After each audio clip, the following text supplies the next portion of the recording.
This 1923 Dutton plot hole makes us wonder if Taylor Sheridan has spread himself too thin with Yellowstone.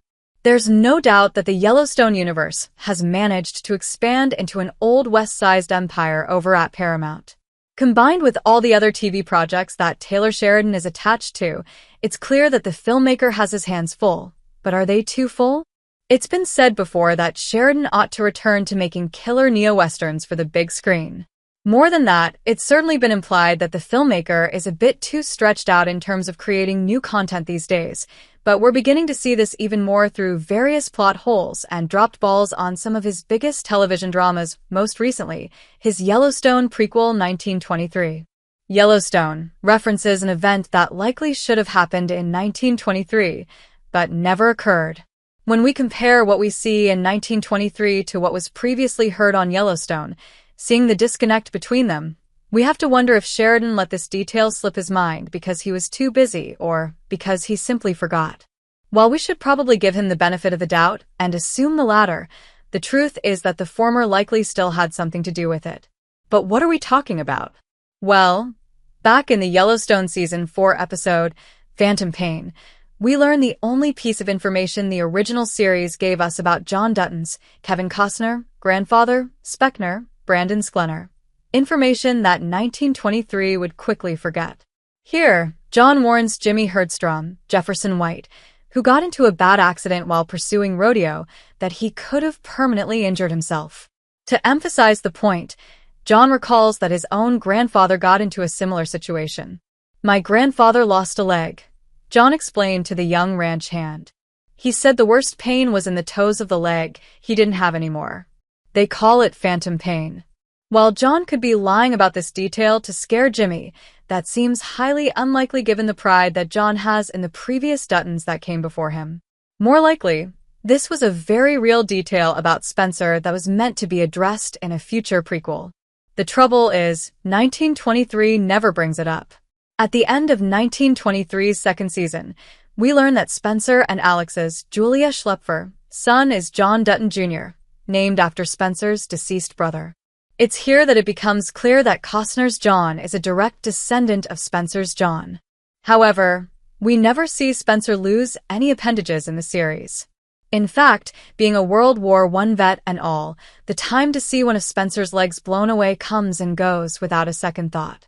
Not even in the battle against Donald Whitfield's, Timothy Dalton men in the series finale, A Dream and a Memory, does this come up, nor is it mentioned, or even implied, in the flash-forward sequence at the end of the series. While the old Spencer scene at the very end of 1923 is, admittedly, shrouded in shadow, it doesn't appear that he's missing a leg either. Sure, he walks with a little bit of a limp, but we can chalk that up to him simply being old.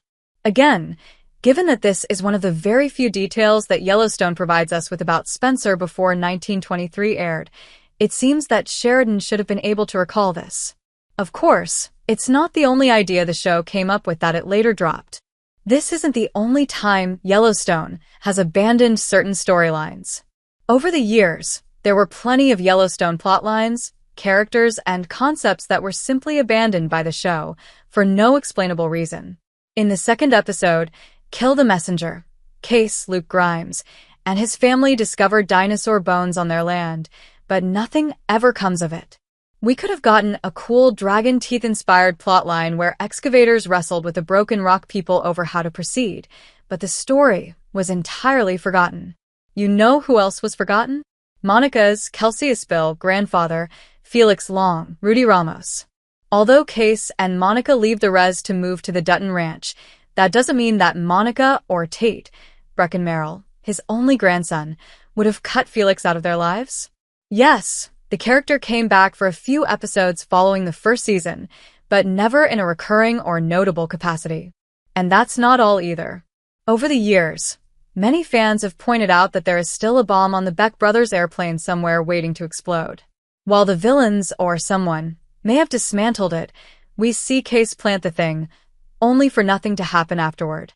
And that's not to mention all the drama surrounding Jamie's, Wes Bentley, murder of that out-of-state reporter, which was somehow swept under the rug without becoming a national media sensation.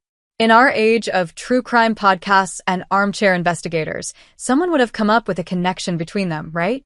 The list goes on, but the point is that the show continued to introduce ideas and concepts relating either to the plot or important characters that often fell to the wayside, which is just bad writing, really. Is Taylor Sheridan working on too much to be most effective in the Yellowstone universe?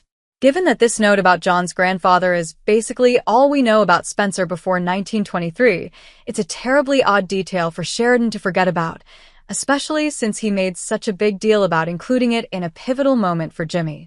But with so many different shows now available on Paramount, from Landman and Lioness to Tulsa King and Mayor of Kingstown, plus all the other shows like Lawman, which he produces, we can't help but see how the Yellowstone universe's continuity has been lost in Sheridan's shuffle for more content. Even if you love Sheridan's work, it's easy to see how certain shows and certain seasons of shows suffer in quality because of all the content continuously released. With news that there are currently 3 Yellowstone sequel spin-offs in the works, not to mention any other prequels following 1923, our only hope is that the filmmaker can grip the reins of his neo-Western franchise and stick true to the world he's already established.